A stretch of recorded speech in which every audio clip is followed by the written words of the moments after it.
Assalomu alaykum. Sotuvga yangi pichoqlarimiz keldi. Metal nержавейкаdan sopi stabilka yog'ochdan qilingan. Kalla qismi hamda gulvant qismi latundan, naqshlari ham o'zgacha chiqqan. Mana ko'ryapsiz, quyilgan.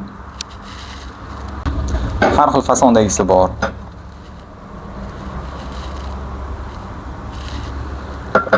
Yo'q, menga oddiy bo'lsin deganlarga mana kallasiz, oddiy naqshli variantlarimiz ham bor.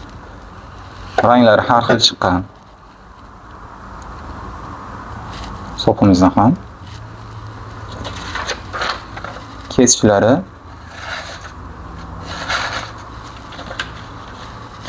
yaxshi. Xudo xohlasa sovg'aga berishga juda chiroyli bo'ladi. Kimga kerak bo'lsa aloqaga chiqing, narxlarni kelishtirib yengillatib beramiz. O'zbekiston bo'yicha dostavka xizmatimiz ham bor. Rahmat.